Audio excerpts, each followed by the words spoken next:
social thing that we have nowadays that's literally destroying our young women. But it's going to be a lot harder for the young guys because I don't think, like even myself, like I have to get a lot of this stuff from looking at the internet, talking to my younger people. But social media has absolutely corrupted both men and women, both young men and young women.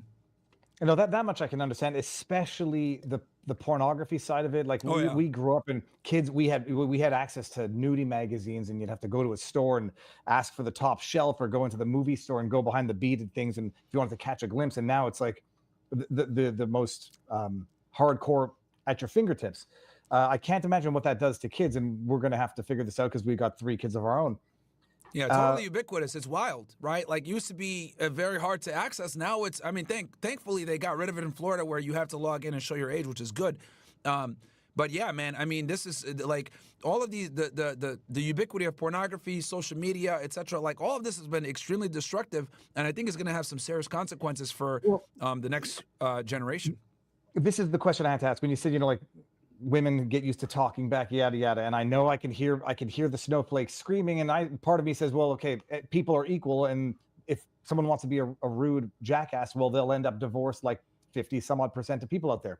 Flip side is go to societies where women can't talk back, and I can only think of like the most extreme religious societies, which are not, you know, which I wouldn't want to emulate either. So there is something of a middle ground in there where, I mean, I do believe spouses should talk back to each other, but they should fight in private, not in public. And I definitely understand the idea, the emasculating thing that goes on with being slapped by a woman, and that becomes somehow cute and acceptable. But God forbid the roles are reversed and it becomes quite literally criminal spousal abuse.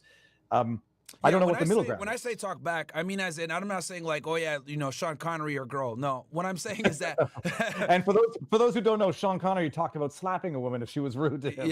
Yeah. So no, what I mean by that is like, she's constantly challenging your authority. Like you say, hey, this is going to be the final decision, and she doesn't respect that, right? Because you know I think any relationship dynamic, the man needs to be the final decision maker. I'm not saying don't listen to what your girl has to say or to what your woman has to say. Obviously, her opinion matters and what's going on, but you need to be the final decision maker. But when you make these final decisions or when you say something, she's constantly challenging your authority. And I say that because we live in a society now where it's amazing to me how many times I ask a woman, hey, what do you think men want? And she says, like girls literally think that challenging their guy or making him better through challenging him is something that men want. And it's actually alarming how many young women think that this is something that men find attractive. And it's like, no, that's not what we find attractive whatsoever. But they've been indoctrinated through feminism, through mainstream media, to think challenging their man is something that men want. No, the last thing a guy wants to do is work all day, challenge the world, then come home and have his wife challenge him. That's completely antithetical. But young women think that this is attractive. So that's what I mean by that. And I just happened to flip over to the Rumble and look at one chat, and it just stuck up right now. It says, Christine Anderson, this guy's a real jerk. He hates women and thinks we are useless. I know what your response is going to be, but let me hear it. Yeah, so the reality is the majority of women are useless. And they don't like to hear that, but, you know, a big reason why so many women are useless is because they've never had to be useful, if we're going to be honest here. Because a lot of women, right, you know, especially if they're attractive, they just get everything given to them. Like, let's be very candid here. A man's life is significantly harder than a woman's life in every regard, right? Men have to earn their value, women don't. Now, if women do want to work hard and become successful, absolutely, there's a bunch of women out there that are extremely hardworking, right? I could give my sister as an example, but that's far and few between. Most women prefer not to enter the workforce or work a super hard job or have to go through, you know, ridiculous levels of education to reach that job. And if they do actually go through, they end up quitting or backing out because the reality is there's no real proclivity for women to earn an abundance of money or resources because their sexual market value is not determined by that. A man is far more likely to work hard because if we don't work hard, we don't get laid. We don't get sexual access. We can't procreate. But for a woman, if she decides, I don't want to work hard, that's not going to affect her ability to find a suitor. Okay, and in many cases, it'll probably make it easier for her to find a suitor when she's not too successful. So when I say these things, women get angry, but the reality is that there's a significant burden of performance on men versus women. The funny thing is, it's only the focus on sex that I think would piss some people off. This is pretty decent advice for everybody, is make yourself useful and don't rely on superficial elements of your being in order to get what you want. Because, I mean, I'm not one of them, but I've seen plenty of men who are so good looking, it's actually been a curse in their life because they get things that they don't necessarily have to work for or deserve, and also become something of like, people look at them and they don't see someone who worked hard and did whatever. They just see someone like painfully good looking, chiseled and whatever. So I mean, I think this applies to everybody. And here's another thing too, real quick, I'll tell you, Viva. So notice how people get offended when I speak in generalities. This is something also that's a unique phenomenon that I see only with women. When I speak in generalities with men, no one bats an eye. If I were to say, yeah, most men are complete idiots and buffoons, no one in the chat would get angry at me and for me saying that. They'd be like, yeah, a lot of guys are fucking idiots. I agree with you on that. But if I say most women are retards, whoa, what the hell? Like, women have an inability to understand that the world operates on generalizations, and they will get offended and they will go ahead and make an argument for the exception to the rule. Well, I'm not an idiot. I'm smart. I have a 4.0 GPA, even though the whole education system is literally, made for women to be better slaves, because they tell you to sit there and follow instructions. So of course little girls do better. That's a whole other conversation. The whole education system is scammed on women. But the point I'm trying to make is, like, men, when I talk in generalities, no problem, no one's gonna bat an eye. Even if I say something bad about men. But when I speak in generalities about women and I say something negative, they get extremely offended and they're unable to think of things from a rationally sound, logically sound perspective, and they get angry and offended and they get mad at me. It's a phenomenon that only women have this thing. Well, I'd say you might be right on a broader scale, but if you generalize about other demographics, I think you'll find those demographics or those broad groups will get angry at the generalizations, and we're probably going to get there in 1 second. But just the thing about you said about school being designed for girls. Yeah. And any girl or anybody who's saying that's a sexist thing. We've got 3 kids, 1 boy. And we're homeschooling the boy now because school is quite clearly not made, or at least today's schools are not made to deal with rambunctious boys, because they are, I don't care what anybody says, physiologically, psychologically different, and not necessarily better. Boys are I think, are bigger idiots for a longer period of time than girls. They don't sit still. They're not just like harder to deal with. They're more destructive also, because they're like strong, primates compared to girls that don't break shit all the time. Yeah. And the teachers who happen to be at school happen to be young females, by and large, like 90-some-odd%, who can't deal with young boys. And it either leads to the emasculation of young boys, or the medication of young boys, or I should say the prescription of medication to young boys, or what we did, pull them out and we'll do it ourselves, despite it making us both go freaking crazy. It's 1,000% true, or at least accurate. But it's funny, Myron. Like I can see people not liking the delivery, not liking the some of the rhetoric, but yeah. It's very tough to disagree with thousands of years of human nature. Like, this is what religion was predicated on. This is what the nuclear family was predicated on. And whether or not there are exceptions to the rule that, by and large, there's plenty of nuclear families where there's abuse and broken marriages and unhappiness. But you're talking about odds over a longer period of time. And in poker, an amateur can win every now and again, but over the life of years, the professionals will win, just because all the odds tend to flip in their favor over a period of time. But yeah, I'm just saying what we all say in the locker room anyway. And I also, the other thing you were saying, right? Like, I find it interesting, right? If you look at ancient Islam, biblical times, etc., there was no cell phones. There was no emails. There was no text messaging. How is it that all these different ancient civilizations understood that men need to be in leadership roles in order for the civilization to progress, right? Like, whether it was Asian, Indians, Native Americans, whatever, they all were patriarchies and understood that men need to be at the helm for us to be able to progress as a society. And then even to this day, it wasn't until we have all this technology and all this modernity that now that we've pretty much civilized the world to an incredible degree that we let women have some kind of power. And they still fuck shit up. So my thing is, I'm just saying the truth, that quite frankly, when it comes to leading a society, prosperity, etc., men need to be at the helm. And if they don't, we're going to end up with women at the helm, and that's going to lead us to problems. Because let's be honest, man, women suck at everything when it comes to competing with men. Men are better than women at every single endeavor when you actually compare the two genders. And for all the women that are probably losing their minds watching the stream right now, it's like, that's not true. We have kids.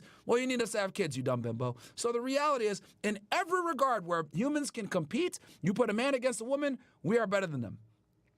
I'm trying to think now, because sports, it's an easy one, except they'll say gymnastics, women perform better than men. I was going to make the joke that, there haven't been very many warrior societies that were led by women, because I presume they would have been decimated by the other warriors that had, like, the Maoris as their warriors and whatever. okay, let me try to There's nothing, bro. I'm telling you, we're better than them in No, everything. I'm going to feign outrage at what you just said. It's terrible. There have been very many good female chess players. There's been very many good. I can only think in sports. Literature, there have been some great thinkers. So, I mean, the question is going to be, you mean just by numbers, proportions, statistics? And then the argument's going to be, well, that was only because, you know, the Ayn Rands of the world had to break through the patriarchy. There are just as many great philosopher women as there were men, but men kept them down. That's going to be the retort. Yeah, they always say that. But then I say, well, women have more privilege and rights now than ever before. And they still, like, with affirmative action, they still can't beat men out. Like, excuse me. In the hip hop industry, I'll say the women are doing very well with Cardi B. In the music industry, what's her face? Lady Gaga just went to space. No, it is interesting because like people will say you're wrong. There have been great many female thinkers, and then you're going to say yes, but then statistically, you know, the ancient Greeks were by and large men. The argument's going to be, well, that's because the men prevented the women from reaching the tops, or they built their knowledge base off the backs of women. And then it's just going to be a question of statistics, and then it's going to be a self-fulfilling prophecy. Did the women not attain those peaks of intellect and physique because they were forced to raise families, or because they chose to raise families? And then is it a natural order of things to have that distinct or that differentiation between the sexes? I'm gonna have to mull that over. Yeah, no, I always say the politically correct part of me wants to get mad at you for what you just said, but now I'm gonna have to actually think about it for a second. Yeah, because even when you think about it, right, like because women now, right, over the past 60, 80 years, right, thanks to feminism, they pretty much have had all the same rights and privileges as men.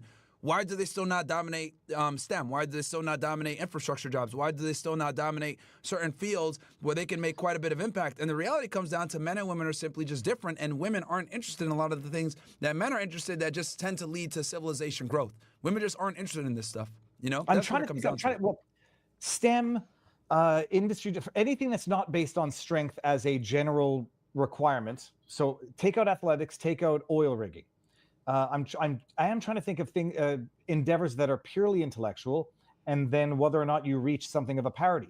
But then you get into things like STEM engineering, which is purely intellectual. There's nothing physical required, and there'll be statistical overrepresentation at higher levels, but of men, I think, but statistical overrepresentation of women in education. And so what happens is they're filtered out for whatever the reasons. Is it because the brain is different, or because they realize, yeah, you can't have a family and do this? But I don't think you can disagree with the stats overall. I'll be honest. I think women are just lazier than men in a lot of regards. Like, and I'll explain what I mean by this. Right. So for I can't tell you how many times. Right.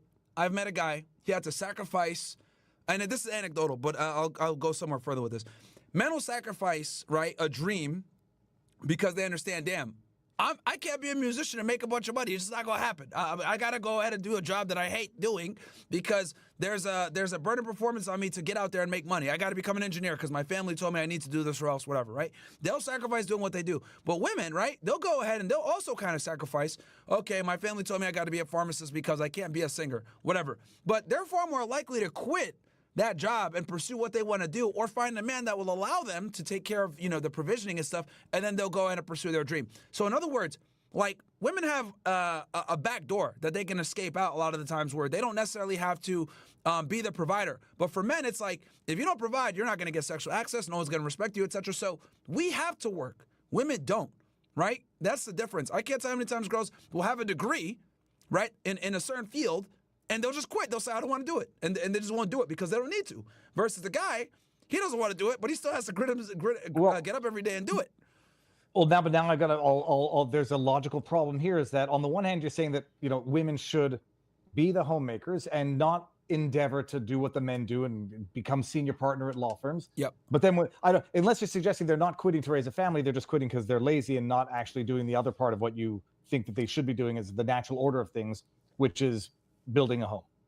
Yeah, I mean, it depends, right? So, you know, they might not see it through for different reasons. Maybe she wants to pursue something else. Maybe she wants to pursue a family. But the point I'm trying to make is that they always have that luxury of where if they can find a guy to take care of the provisioning side, and then they can focus on what they really want to do. Versus for us, we can't do that, right? Like, we have to, you know, I can't tell you how many times guys, you know, give up on their dreams or stop doing what they want to do or don't pursue what they want to do because it's just simply not going to make enough money for them. And they understand that they got to live in reality and earn money. Versus for women, they can go ahead and quit doing what they're doing or find a man to take care of them so they can pursue their dream. And do what they want to do. So with us, we're very rigid in our opportunities versus for them, they have a bunch of opportunities, right? And that's because, women are the privileged gender. And my thing is people get mad at me for acknowledging this and saying it out loud. They say, oh, well, that's sexist. Well, reality is sexist. I argue that sexism only benefits women. I really can't think of how sexism benefits men. The only way I could think of that sexism benefits men is like men are basically able to have sex with multiple partners without being judged. But maybe that if you want to use that as an example. But in general, sexism widely benefits women over men. Some would actually disagree now that I thought about it a little bit more, that the women that do dominate tend to also be men. Yeah. I'm thinking of, that's the bada bing, bada boom joke. Myron, so, well, some people are going to say that the reason why you're not getting married is because you're not going to find a woman who's not going to be offended by what you're saying. You know what's amazing? A lot of girls actually, privately agree with me a lot and say, yeah, no, everything that you're saying is 100%. And they agree because a lot of women respect guys that can just say it like it is, right? They want a guy that isn't afraid of what they're going to say, can tell them that this is what it is. Like as much as women sit there and say they want to equal, they really don't, man. They want a guy that's superior to them that could tell, like, look at them and be like, yeah, be quiet. We're going to do this. Oh, my God, that's so hot. He can just tell me what to do. Because it's such a foreign concept now of men just standing up to women. Like, so many guys are so scared to tell a woman to shut up because they want to get laid so bad. Like, oh, my God, I can't say anything that she's not going to like because then I will get laid. But it's like, if you could just simply tell a girl, like, you're dumb. We're not doing that. We're going to do this. Like, so many girls would respect you and find that attractive because so few guys can do it. Right now, I know there's a bunch of women probably in the chat right now that are mad. Oh, this guy's a misogynist. Shut up, bitch. You love guys like me that can tell you to go in the kitchen and make a sandwich.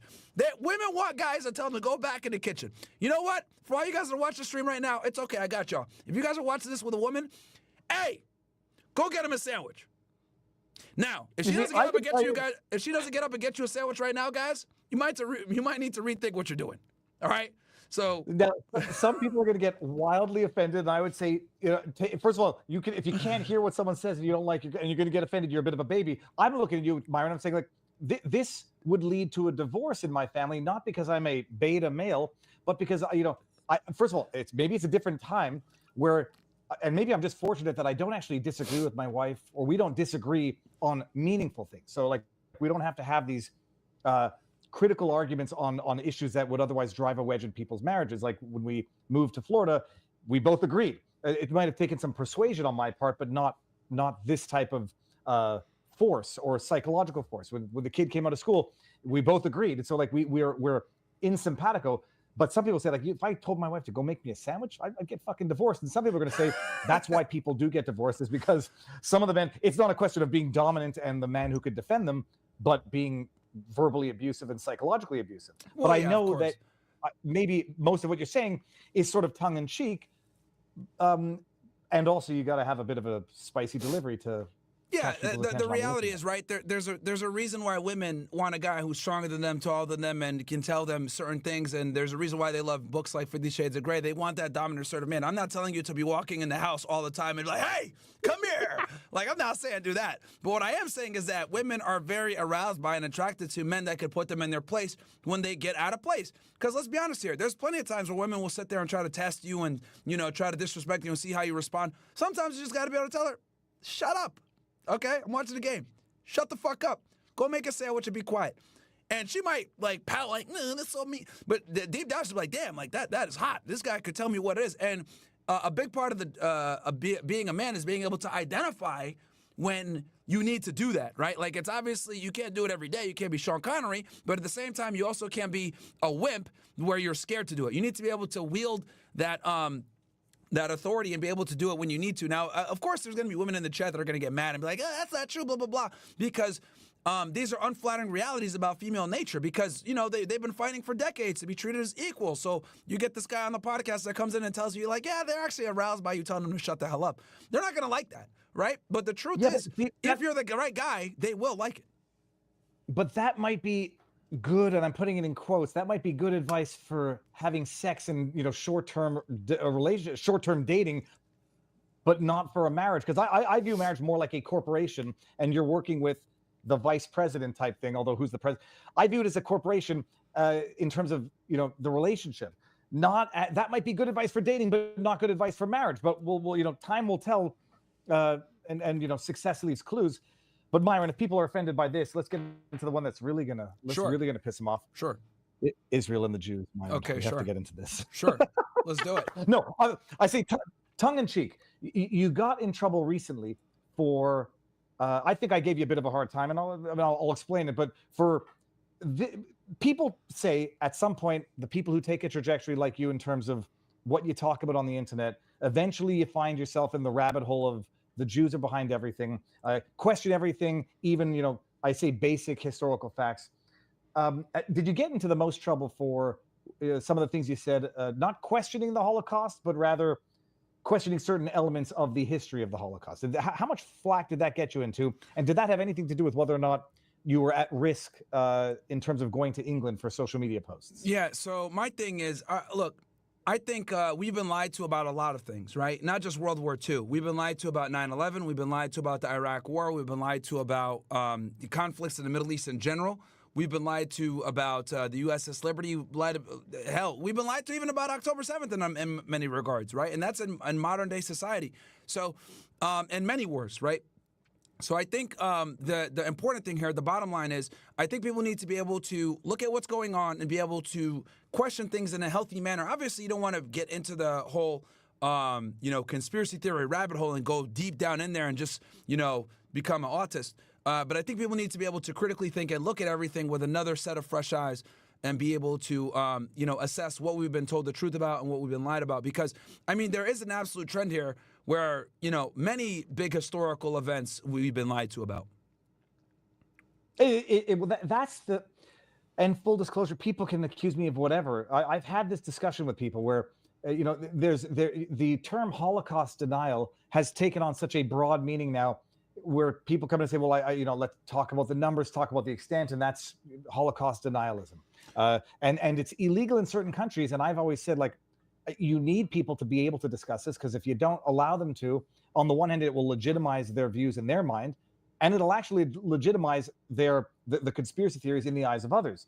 Yeah, the question becomes, however, censorship never works, right? And I think this is what Israel is kind of losing a lot of support here, where they're trying to censor people with these anti-Semitism laws, and all they're doing is making people think, oh, well, they're hiding something. Oh, they're lying. Censorship simply doesn't work. The Daily Wire tried it with Candace Owens. It's hurt them significantly, even to the point where Brett Cooper, when she left, they thought it was because of censorship, when in reality it wasn't. But that's how much people hate censorship. So to censor people and tell them, oh, you can't talk about X, Y, Z, all it does is empowers them to want to talk about it more. And I think this is something where, they're losing quite a bit of support in the main arena in the information war for trying to censor people from talking about certain things. Well, no, but the question is, censorship in terms of talking about it is one thing. The other issue is that there's always going to be an underbelly or a niche, and people are going to say, there's going to be, in the markets of the world, there's going to be a market for people who want to make that argument that, the calculation as to how many bodies could have been cremated in the Holocaust, and you tap into certain niches, and then the question becomes whether or not the discussion is one about free speech or commercial exploitation of the niches that will exist. And when do you distinguish sincere questioning versus when it descends into potential niche? I don't like the word grifting, and I'm not going to use it, but getting into a niche where there's going to be people who are going to be interested in hearing it, despite the fact that it's either been debunked or that the only use in entertaining it is to entertain that niche. If that question was clear. Yeah, no, I think my thing is, I'm as pretty much a free speech absolutist / maximalist. I think all a conversation needs to be entertained, and even the conversation that might be looked at as potentially being grifting, I think it needs to come in, and then people should be able to challenge it if they do think that it's grifting. I think all discussion, as long as it doesn't lead to imminent violence, needs to be had, right? So these laws that are in place about the certain event, I call it the Cookie Monster event when I'm on YouTube. But this discussion in general, I think it needs to be allowed, and I think people need to be able to question it, because whenever you forbid people from questioning things, you create a market for it, and then you almost give energy and power to the thing that you're trying to avoid. So I think all conversation should be able to be had. And then what? So that way people can come in and question, and they can go ahead and have a debate. Because my thing is, I like the arena of ideas where we're able to kind of come in and then go ahead, bring in the people that don't believe the World War II narrative. Bring them in and let them talk to the people that believe in the World War II narrative and let them have a debate. And I love those discussions because then now we're letting them have the discussion, and then the people can decide what do they believe in, what do they agree with, because you're letting both parties debate each other, and then the people can decide. It's going to be a very, I don't know if it's politically incorrect. Your parents are Sudanese. Yeah. You're black. The question is this. I mean, say black as in you're physically black skin. Depends on who you're asking. Some of them don't even think that I'm question black. Now. Yeah. Well, do you view do you consider yourself to be part of what they refer to as African American, Black America, or do you feel that you're do you consider yourself coming from a different demographic that doesn't necessarily see eye to eye with what they typically refer to as Black America? Yeah, so me personally, I consider myself black, right? I grew up, in the United States. I'm very familiar with black culture. My skin is black. When I check the little box, I put black. But black people, interestingly enough, and it's only this one demographic of idiots called FBAs, Foundationally Black Americans, who basically, for those that are unaware, thank God that you're not aware, but yeah, basically they're like descendants of slaves. They look at me and say, you're not one of us because I'm not a descendant of a slave. And they consider anyone, for that matter, that isn't a descendant of a slave as not black. If you're Jamaican, if you're Haitian, if you're from anywhere from Africa, Nigeria, whatever, they don't consider you black, which I think is absolutely ludicrous. But this small demographic of idiots don't consider themselves black. Don't consider people that aren't FBAs black. But I consider myself black. I would argue most black people in the United States would consider me black, and they probably consider themselves black regardless of where they're from or whether they're related to a slave or not. But yeah, it's only that small demographic of people that don't think so. But I think I am. I think other individuals would probably identify me as that. Like literally, I am the definition of African American. Like my parents are from Sudan. I was born here. Like I am African American to the T, quite literally. But I mean, like in terms of culturally, between Sudanese immigrants who might come to America and have as much cultural collision with Black America as you would imagine white America would. Like, do your parents have that experience with what is historically or traditionally regarded as Black America? So, like, funny enough, like my dad, he doesn't like being called black. He likes being called African. And I've noticed this with a lot of people, because like being black in America has such a bad connotation with being affiliated with crime and hip hop and degeneracy. So like growing up, like my dad never wanted to be called black himself. He was like, no, I'm African. I'm not one of them. And I think a lot of people that, are first generation, their parents might have felt this way, whether they came from the Caribbean or they came from Africa directly, they felt this way. But yeah, I mean, let's be honest, like, the black community does push out a lot of degeneracy, single mother households, drug trafficking, gang violence, violence in general to solve their problems, not being educated, drug use, alcohol. Like, there's a lot of degeneracy, and like as an adult, I can look back and be like, damn, yeah, this is stuff that isn't necessarily good for the community, but this is something that's pushed by this culture. So I can see why. Now as an adult, I can look back and see why my parents didn't want to be affiliated with it. Okay, and then this goes back to the Jewish question. The Cookie Monster is the Holocaust, right? Yeah. Yep. Okay. I refer to that whenever I'm on YouTube. That one I've never. The Cookie Monster. Oh, say it again. Whenever I'm on YouTube, I refer to it as the Cookie Monster event. I used to have code. We used to call it the My Sharona Cyrus instead of coronavirus, but I've given up on that. And the reason why I see the question about like Sudanese versus Black America, and then the Holocaust question, where I say, I don't find anything you've ever said that offensive. Some of it I'll disagree with it, and I think some of it's, I'll say, juvenile for lack of a better word, or shocking for the sake of being shocking. Underlying points, there's a discussion to be had there. Sure. When it comes to the Holocaust and the number, and then I saw the video where like, oh, everyone do the math. I saw someone say do the math, and I'll say like, okay, I'll even entertain the question and just say, how many millions? And I say not exclusively Jews, because the whole irony, and I think I mentioned this in my reply to you. It's not like the Nazis were a little bit better to the blacks, but they weren't good to the blacks. They weren't good to the gypsies, the gays, the handicaps. I mean, how many? Do we agree that the Holocaust happened? Yeah, and I don't know that anybody. It absolutely I don't know who disagrees with that. And then you say, okay, well, if it wasn't 6 million, do you agree that it was many millions of Jews? And I don't think anybody's going to disagree with that, because like the Nazis were kind of kept good records, decent enough. So if you don't think it was 6, if it was 5, 4, I know that that qualifies as Holocaust denialism, and I'm not sure that I agree with that, because like as far 4 million versus 6 million, that's a genocide. Getting back to the the Black America versus not. Yeah. One of the correct me if I'm wrong, but like one of the historical gripes between the Jewish community of America and the Black community is the success that the Jewish community had in recognizing the event, the Holocaust, versus Black America, not necessarily getting the recognition or the historical recognition for slavery, but also the reparations for slavery, where Jews got something back from Germany and German companies. And like your dad's from Sudan, is there any of that harboring that resentment for reparations? I say success in quotes. It's not. Well, no, for the call it the successful acknowledgement of the Holocaust in particular. Like that's where I think a lot of the resentment of the Black community comes, in terms of the Jews were successful at getting, turning it into Hollywood Oscar winner movies, although there's been a bunch of slavery movies that have been very, very widely recognized as well. But that there has been a successful campaign to single out the genocide that was the Holocaust, and not say the Armenian genocide, not say the Holodomor. I always get excited. Holodomor, yeah. So did your folks, or did you have any of that resentment, if it even existed? I might be presuming it existed. No, not at all. Why were the Not at all. Okay, like so my dad grew up, like he told me, like he never ever used any of the injustices against like African Americans in the United States ever to justify any of his positions. He always told me that his thing was, he always used to yell at me and say, I brought you the United States. It's the best country in the world. More opportunity here than ever before. I would be a doctor or a lawyer if I was raised here. You better be something. And then he'd smack me if I was being a mess up. So that's how my dad raised. He never ever used like the history of the United States to try to justify, grievances. He always said, I brought you here, which is the best country in the world. You better be a somebody. That's how he always framed it to me.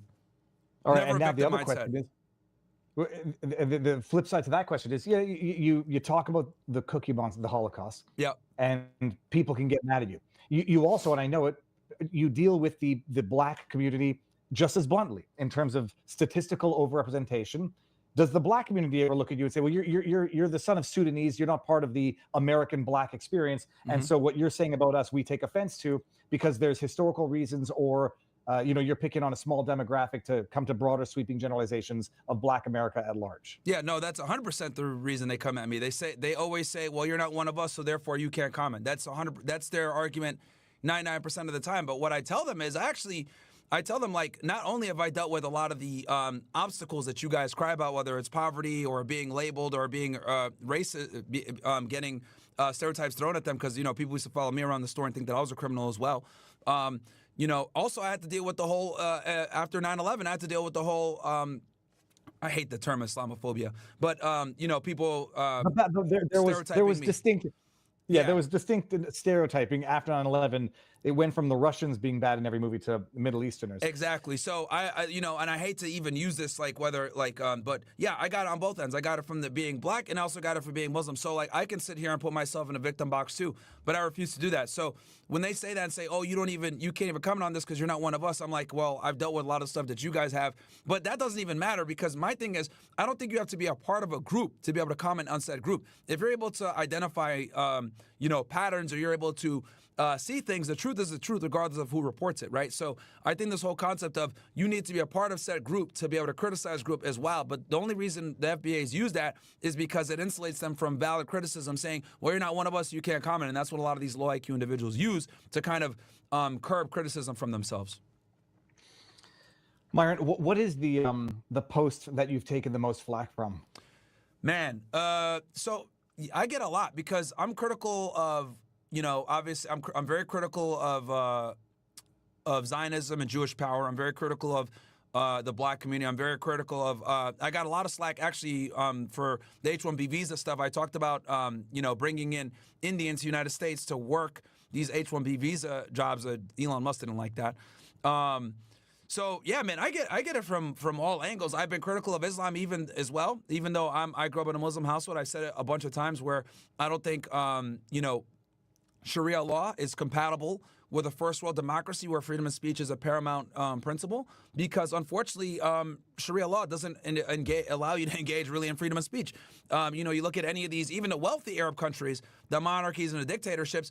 If you criticize the government, you're getting killed. You're going to get Khashoggi'd in a embassy somewhere. So, I am able to be critical even if it doesn't necessarily benefit me. I've even insulted the Arab world and the Muslim world. Well, they'll think of it as insult, but I've even criticized many of their fault points, and they don't like it. Because my thing is, I will say something even if it doesn't benefit me or attacks the group that I'm aligned with, because I think the truth is more important than how I feel.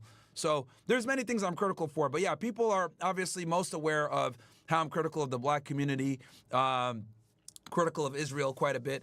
But some other things that have got me in trouble. Definitely the H-1B visa got me in a lot of trouble on Twitter, especially. Which end were you on? You were on no more Indian immigrants to fill the visas, or you should allow the immigrants in? No more Indians to fill the visas. Yeah, because you were disagreeing with Elon, who said that he attenuated his position over that debate. Him and Vivek agreed with the H-1B visas. I was anti-H-1B visa because there's a multitude of reasons why. But I'm not for foreign labor, and I'm also not for a foreign group of people coming in that have completely different cultural values to us coming here in swarms and not acclimating. Because the reality is, a lot of these people that come from these countries like India, etc., they don't assimilate. They simply don't. Now, that's an uncomfortable truth that no one wants to hear, but they don't want to assimilate a lot of the times. They want to keep their Hindu god. They want to keep their cultural their culture and stuff like that, which is cool, but that comes at the cost of infiltrating our culture. And I look at places like Toronto, I look at places like Western Europe, where they've allowed this mass immigration, and then these places have basically turned into shells of their former selves. Like, you go to London now, London is filled with Muslims everywhere. And this is me as a Muslim guy. Like, this doesn't feel like I'm in England. It doesn't feel like I'm in London. I just see a bunch of North African immigrants everywhere, and I'm worried about getting stabbed. Toronto now is basically turned into India, So mass immigration is problematic. I was just saying, like, I went to Toronto recently, and it was, I say, call it what you want. It felt like going into Bangladesh in the airport. And then literally, like, the lineup for the immigration visa checkpoint was just Bangladeshians, but now this is the problem though, this is the question. Your dad comes in, you're a Muslim family. What is the path for Islamic or Muslim assimilation? It has such a negative connotation, but what is your ideal in terms of assimilation in Western society for anyone in particular, but from your Muslim experience? So I think, especially these Western countries, whether it's the United States, Canada, whatever, I think they need to stay white majority Christian countries the way they were founded by Protestant white men, because that's the way the country was founded. And I do think that that's the best way for the country to continue having the rights and privileges and the structure that it had in the first place, because what ends up happening when you import too many immigrants is they bring their way of thinking, and what ends up happening is the culture slowly starts to change. And let's just be honest here, Muslim countries don't value free speech. They just don't. And there's a bunch of cultural and religious reasons for that. But if we want democracies, if we want freedom of speech to be paramount, we can't let them be the dominant force in this. And again, I'm going to get ran up the flagpole for saying this, but I'm calling it like it is. I think the countries need to stay in majority what they were founded by in order to preserve those values, right? And I think disintegrating the way the country was founded for economic gain through H-1B visas or whatever is not worth the trade-off. In our Encryptus in our local community says, show us Rabbi Myron, but over on Rumble. May I ask who Rabbi Myron Gainestein? Oh, I have like a hat that I put on every time I go into certain things. All right. Well, let me ask you. You mentioned it, Zionism, and I might be one of the very few people also who does not equate criticism of Israel with anti-Semitism. Yeah. But I had on Yadi Taub last week, and I asked him to define Zionism, and I think he gave a decent definition. What's your definition of Zionism? Zionism, man, I would say to be very, very clear about this, because I do think that, given the fact that the Jewish people have been persecuted for a very long time, it makes sense that they would need their own homeland. But when I'm talking about Zionism, I'm talking about specifically the state of Israel, where it's located, and the preservation of Israel, particularly when it comes to what used to be British mandatory about Palestine. That's what I'm referring to when I say Zionism. So that's the existence of the state of Israel. So critical of Zionism, and I don't really care to get into it because I don't even. It's not that I'm going to think less of you if you don't think Israel has the right to. Well, if you don't think Israel has the right to exist where it exists, or the Palestinians have the first claim to the land, when you're critical of Zionism, so in that sense, what critical of Israel's right to exist where it is under the modalities that it exists, under the conditions that it exists. Yeah, precisely. Their right to exist over another groups of people, another group of people's right to exist that were there before. So, I'm completely sensitive to the fact that, they've been persecuted, kicked out of a lot of countries, had issues, and haven't had a homeland. There are diaspora people very aware of that. But I think them having a homeland at the expense of another group of people is not acceptable. I think they should have a homeland, but at displacing another group of people, I think that's problematic.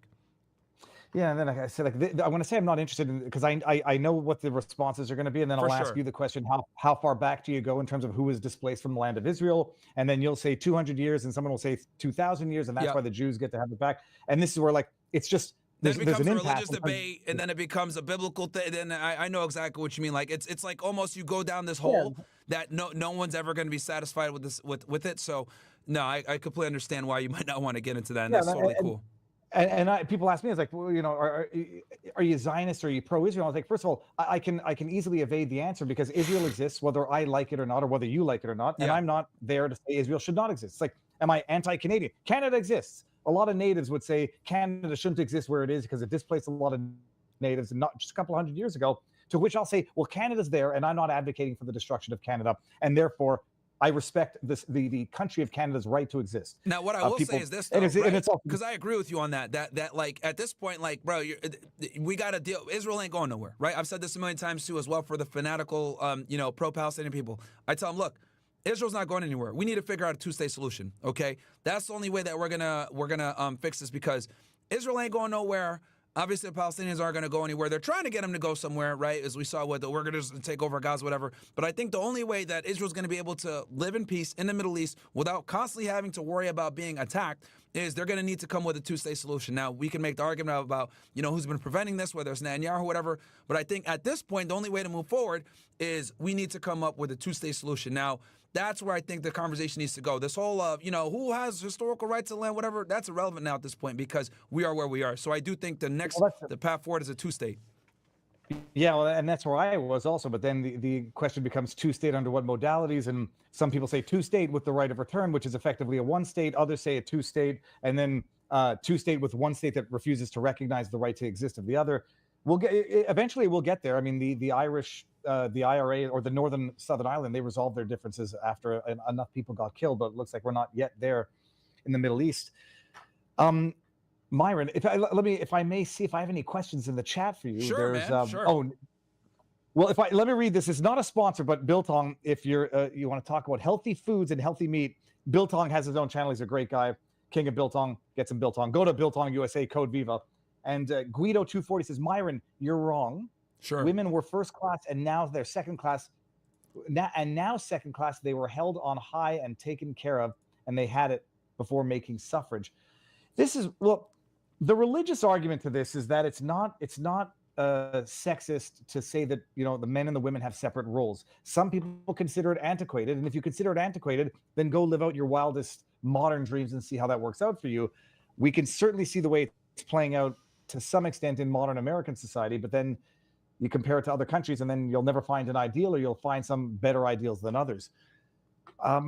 Myron, did I forget to ask you anything that I wanted to? This has been. The funny thing is, I think the chat's going to cut. I don't think anybody really hates you, but I like this discussion because, I know what the media portrays you as, and they'll take a few clips from here and say you're a total misogynist, anti-Semite, whatever.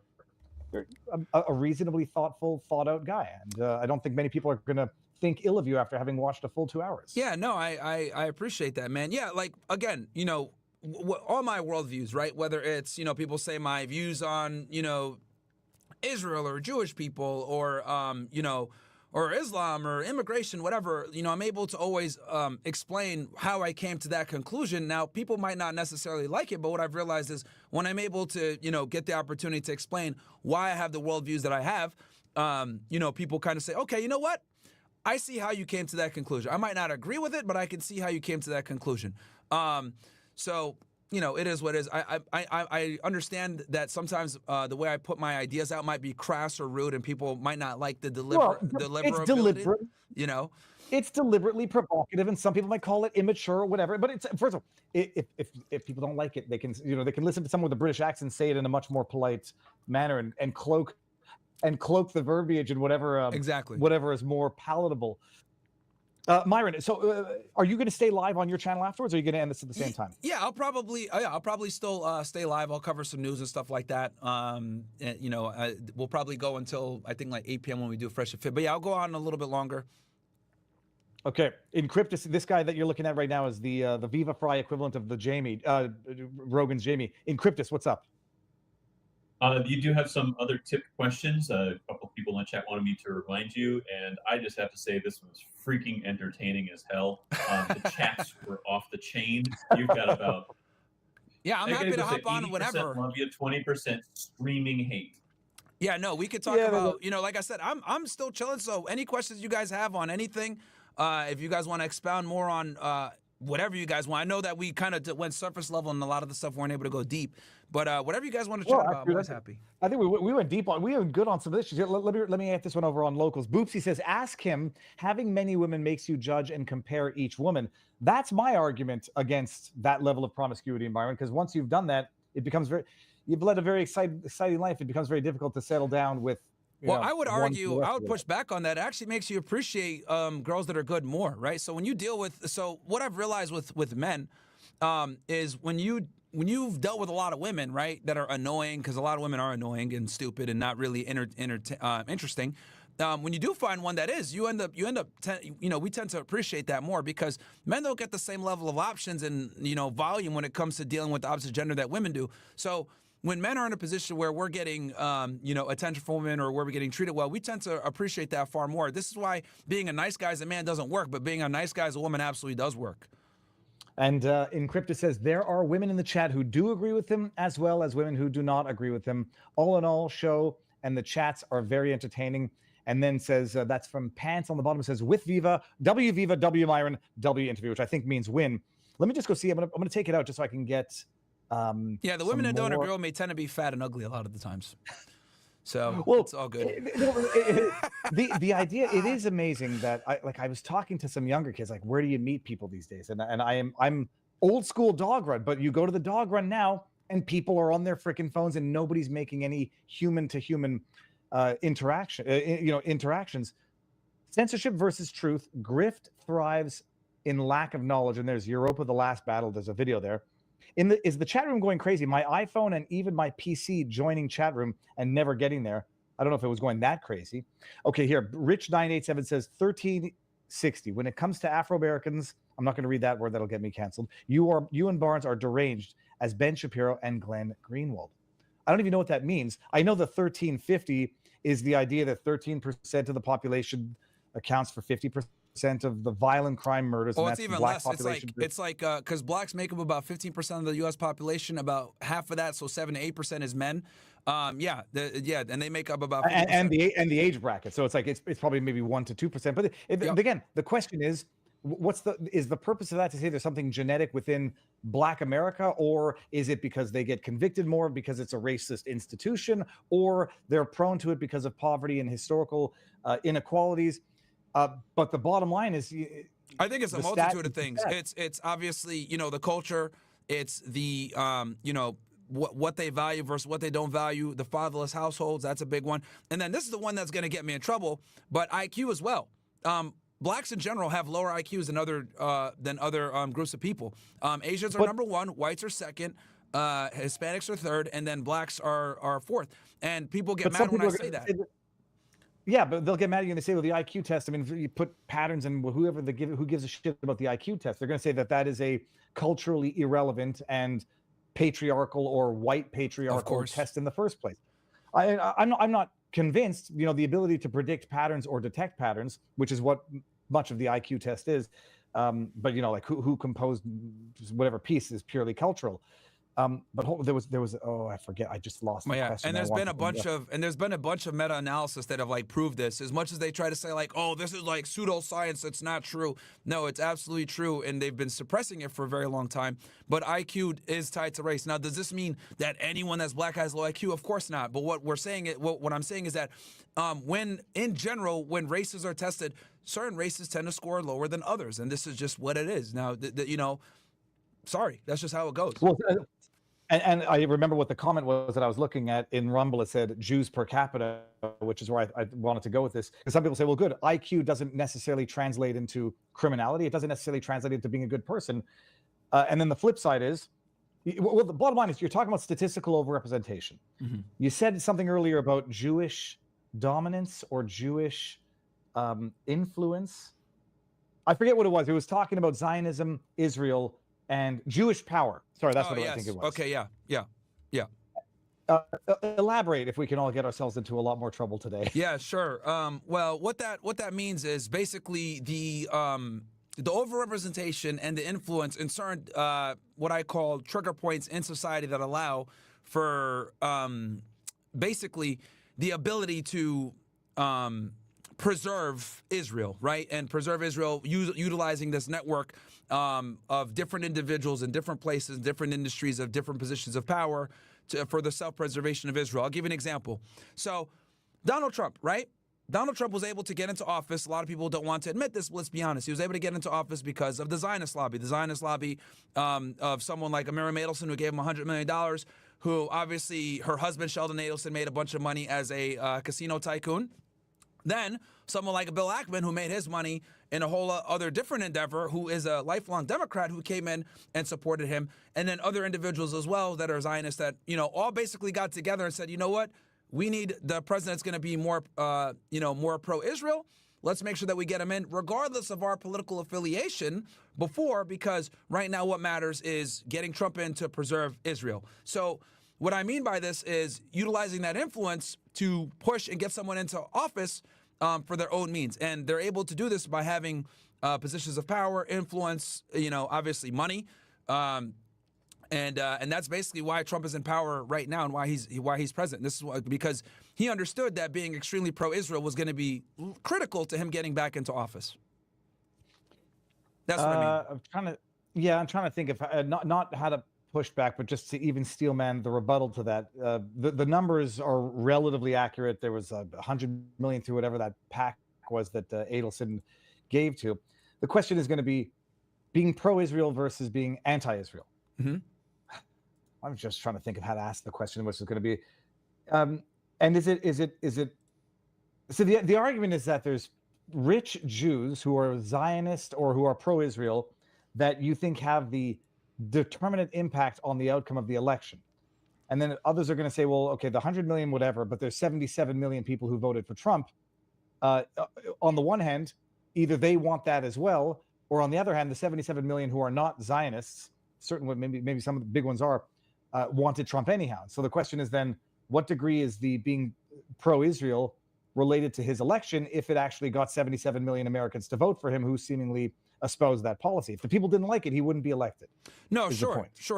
But I do think it's very important to understand that money, right, that was given to him, that was donated to him, was used to run the ads, was used to run these rallies, was used to be able to create this enormous social media platform that he was able to do, running these ads, etc. Because running a campaign is very expensive. And I do think that it's also important to note that, the fact that this crosses party lines, right? Like whether you have someone, I'll give you an example. You got someone like a Jonathan Greenblatt who's a leftist, and then you got someone like a Ben Shapiro who's a conservative. When it comes to Israel, they agree, right? And they both understood, look, Trump is going to be the better party for Israel. Let's get him in, right? Bill Ackman, etc. So they will go ahead and change their voting philosophy or even their party lines depending on who is going to be more beneficial to Israel. So that's just one example. There's other examples as well, but I do think that to not acknowledge that they have an enormous amount of influence and power in certain regards. The fact that AIPAC is able to exist to this day with no fair registration compared to other lobby organizations is wild, right? Like Thomas Massey went on the Tucker Carlson podcast and literally said, yeah, everybody has an AIPAC guy. I'm the only one that doesn't have one. And then the fact that he doesn't have the support that these other ones have, they tried to primary him. So I do think that there's an enormous amount of power there where if you want to be a politician in the United States, you must bow down to the Israel lobby. Otherwise, you're not going to get elected, or your ability to get elected is going to be significantly hindered. I do think that's very important to note. Someone in the chat asked who were the biggest donors, and a quick to Trump's campaign, and a quick grok overview is Timothy Mellon, who I don't know who that is, 150 million to Make America Great. Miriam Adelson, 100 million. Elon Musk, 118 million. Yep. Richard Wieline, who I don't know who that is, 84.1 million. Isaac and Laura, I'm just trying to see who looks like they have Jewish names, because some people are going to say, well, look, you got Elon Musk who's donating massive amounts. But he's a Zionist Timothy too. Mellon. Some of them might not be Jewish. But then I see where you're going. Yeah, and I see where you're going to go with that as well. And then the question is going to be the resentment. The resentment seems to be that it's. I know your answer is going to be it's not because it's Israel. It's just because it's another country that we are seemingly that election is loyalty to which is determinant of the outcome of elections. Yes, and so, it could be Madagascar. It would be just as offensive. 100%. Others are going to retort and say, yes, Jews. You can't disagree with the influence, because on the one hand, some people will get offended at you and say you're an anti-Semite for noticing the Jewish influence. Flip side, how many times Jewish community is very proud of the fact that, what is it, like 30% of Nobel laureates are Jewish or half Jewish or Jewish descent? Yeah, I mean, my thing is, they'll gladly take credit when it's positive, right? Like, for example, I've seen it many times where it's like, hey, Jews led the civil rights movement. They led the gay rights movement, right? They'll say that, like, but if you say anything negative, well, they also, are involved in pornography. Oh, well, that's fucked up. So my thing is, I just kind of call a spade, and it depends on the way that you say it, and then they'll go ahead and call you an anti-Semite. But my thing is, I'm against all foreign aid. I was against giving aid to Ukraine years ago when the war first started, and then they were calling me, a Russia shill for saying that. But my thing is, I'm a hardcore American nationalist. That's why a lot of the opinions I give might not necessarily be accepted by many when I say things like, we need to limit immigration. We need to have an immigration moratorium. I don't want the United States to be a Muslim majority country, because I understand what comes with that. Despite the fact that I grew up in a Muslim household, I'm able to take myself out of the situation and understand what's best for the United States, regardless of whether it benefits me personally or not. And I think that's very difficult for a lot of people to say or admit. But I'm critical of everything. So, when it comes to the Israeli conflict in Gaza, I think this is, just another example of us giving foreign aid. And quite frankly, my biggest issue with a lot of the problems that's going on with Gaza is it makes us look bad on the world stage, giving this aid to Israel, and they're conducting this military campaign and killing a bunch of innocent people, because we lose influence in the process, and it makes us look horrible internationally as well. Well, flip side, they've also been giving, ironically enough, giving funds to the to Hamas as well, directly or indirectly. It's funny that it's the meme. The bombs are going off on both sides, and like my tax dollars, somehow also my tax dollars. Yeah. And the funny thing is, when you notice the statistical overrepresentation, when it's a bad thing, people get offended. When it's a good thing, they take pride. The funniest thing is when you notice it on the same thing. Like, it's one thing, okay, a statistical overrepresentation of Jews in porn, yes, and there's a historical reason for that. But the best is when you say, like, all right, well, there's an influence in science or the arts or media, but don't dare say that Jews control the media, because they don't control it. There's just statistical overrepresentation in it, for which we're proud when we want to take credit for it, but which becomes anti-Semitic if it's a source of criticism because of the message being conveyed. So it's one thing to, one screen, two films, and that's the best example. No, and this is why I can't really disagree with you. And there is statistical overrepresentation for which the community is proud, but then you have to take the responsibility that comes with that statistical representation. And when you see, the first impeachment and the disproportionate number of players who you might make an association with, you can't blame someone for coming to that conclusion and noticing it. Flip side, you look at the other side and say, well, there's enough overrepresentation as well there fighting the impeachment. And then you get some people saying, well, why are there just so many, in any event, in a Christian society like America, that you have 1.6% of the population that has this influence? And then it leads into all the other questions about IQ, culture, heritage, et cetera, et cetera. Yeah, and I'm glad that you're willing to have the conversation, Viva, because a lot of them would say, I'm not even going to entertain this. This is an anti-Semitic, conversation.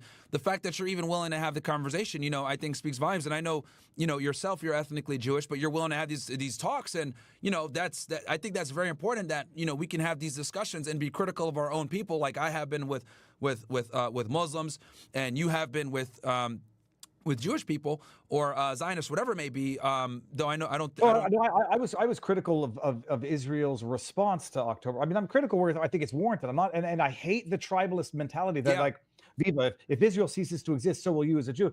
Okay, fine, but that and I say the longer term existence means being critical, if only out of love.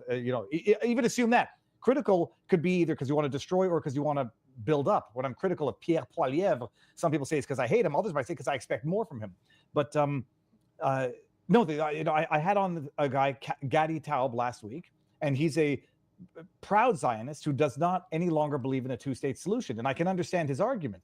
But when I asked him the questions, how did October 7 happen at the scale it did for the duration it did, and the answer was, I don't have a good answer for that.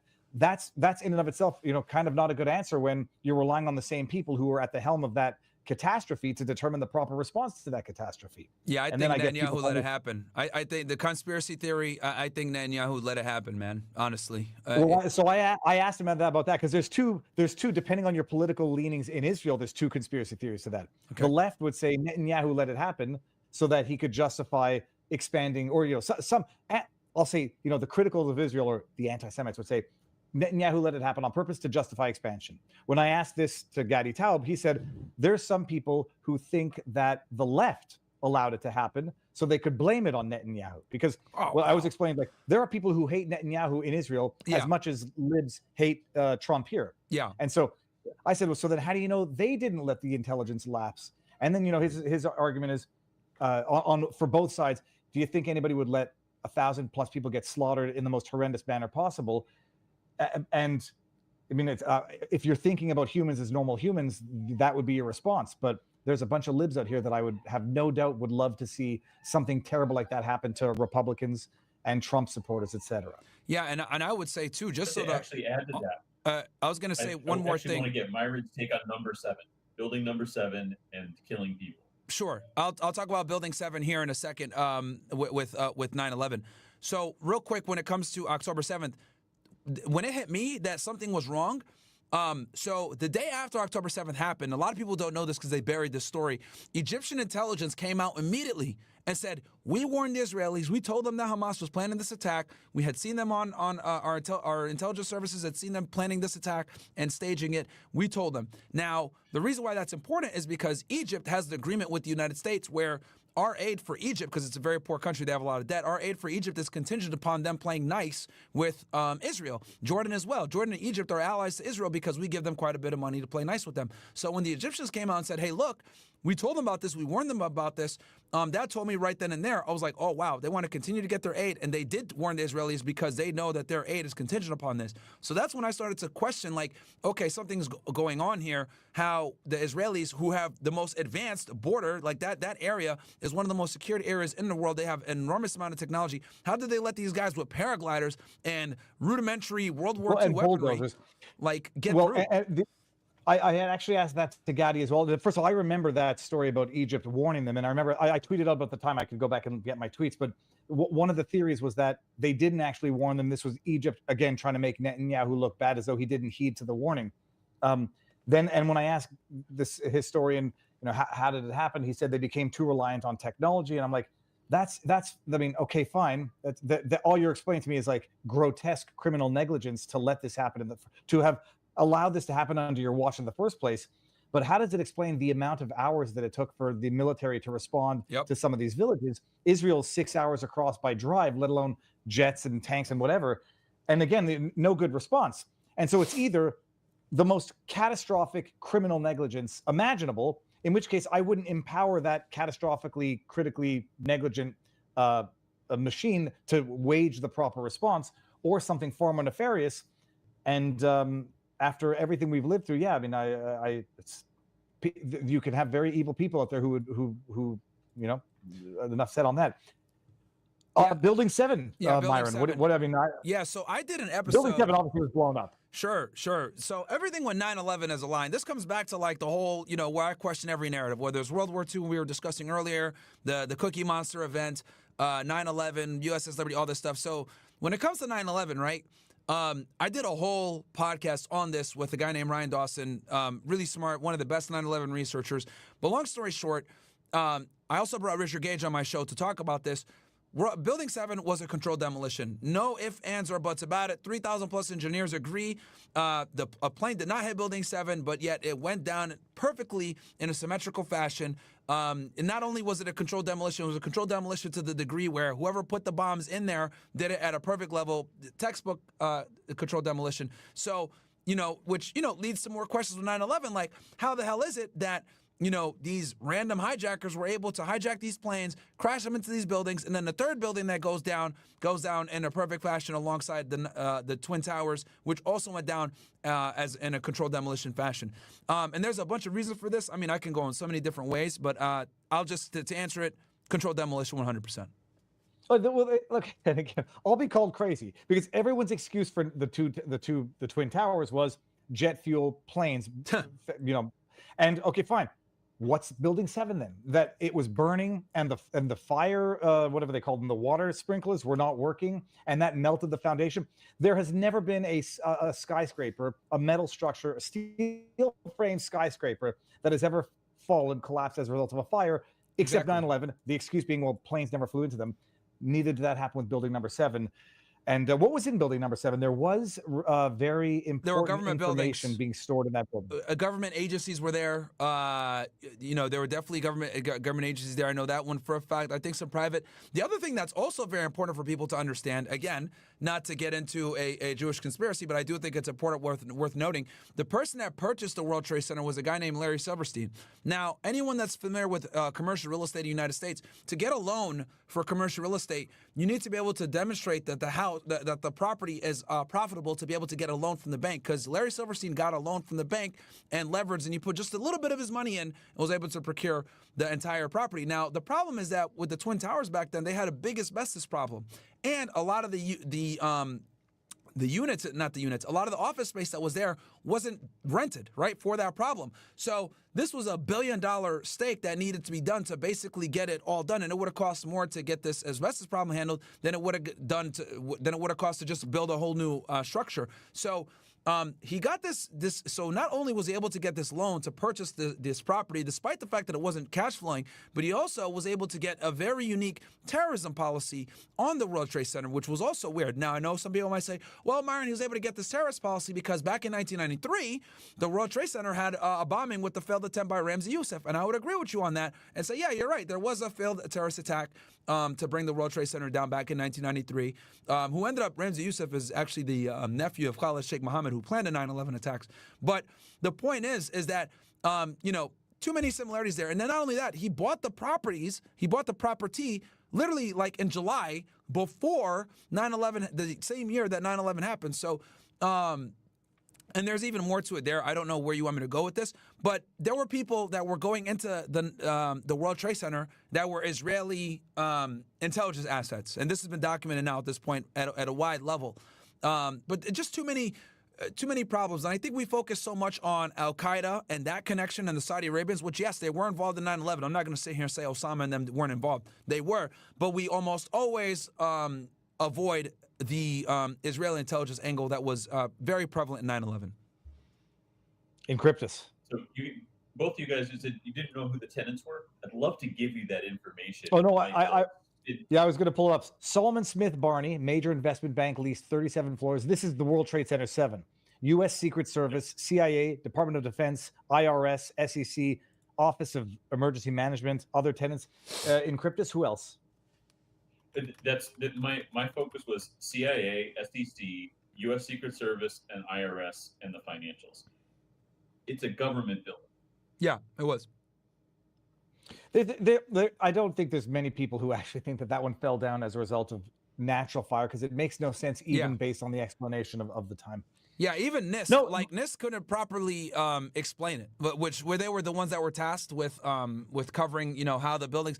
what went down. And then on top of that, the person that designed the Twin Towers literally designed it so that if it gets hit by a plane, it won't go down. There's never been a steel structure that went down from fires. So it was 100% a controlled demolition. It is what it is. I think at this point, Americans are awake to the fact that, 9/11 is something that we've been lied about. A guy named Kurt Weldon went on the Tucker Carlson show, and, he even alluded to a lot of this stuff as well. I think people are waking up to the fact that 9/11 is probably one of the biggest lies. But, if we were to tell them the truth, that, hey, the U.S. government alongside Israeli intelligence, alongside the Saudi Arabians, alongside Al-Qaeda all work together to, organize an event. And again, it might not have been organized the way they think. I think it was more along the lines of terrorists were trying to attack us, and then we just allowed it to happen, right? They thought they were successful, but we merely allowed it to happen to, kind of create this police state, this terrorism-feared, society that we have now, the Patriot Act, etc. I think if Americans knew that all these components were working together, it would make the American public have a deep level of distrust. And, this is JFK. I think there's a big reason why they didn't want to disclose the JFK stuff. We finally got what we've been looking for the past 50 to 60 years, which, discloses finally that Israeli intelligence was in fact involved with killing John F. Kennedy, which they've been trying to keep restricted for the past 60 years. But well, hold on. I think that one might be factually, well, I say factually incorrect. One of the documents that purportedly showed, the Jews have the money and machine guns is, from what I understand, fake. The Israeli intelligence level of involvement, I don't know that was involved in anything related to the actual assassination. I think what was revealed was that it's actually the American deep state, LBJ, with the CIA, not actual Israeli involvement. Unless there's a document that you've got. Yeah, so no, I could go through this. So what ended up happening was, on a lot of the different declassifications with JFK, what ended up happening was there was like a part that was redacted, right? And if you look at it on the document, it says CIA is okay with disclosing this, right? But except for the parts that are bracketed. And the part that was bracketed, now that on this last new release, said Israeli intelligence. Now, there were other countries as well that were bracketed in there too, but I do find it interesting that the one that they focused on bracketing or redacting the most was the Israeli intelligence. And then when you find out that James Jesus Angleton was obvious, because they also redacted a lot of his hearings that he gave, which a lot of those hearings ended up where he was admitting that he was involved with helping them procure their nuclear program that they currently have now. And this was against John F. Kennedy's wishes, where he did not want Israel to be involved in nuclear proliferation for a multitude of different reasons, which we have this nuclear arms race going on in the Middle East right now with Iran and Israel. But that was a big, a lot of the stuff that they wanted to not be shown in these documents. So, people said all the time, oh, it's just a conspiracy theory to say that Israel was involved in JFK's assassination. They absolutely were involved. And then the bracketed stuff that they had kept redacted all this time finally was unredacted, and we saw that it said Israeli intelligence agencies. Now, with that said, I do think it's very important to state that, I'm not one of these crazy people that are going to say, the Jews killed JFK. No, there was a group of people that wanted JFK gone. The Zionist lobby wanted him gone. Obviously, the mafia, organized crime wanted him gone. The Cubans wanted him gone. They were mad about the Bay of Pigs.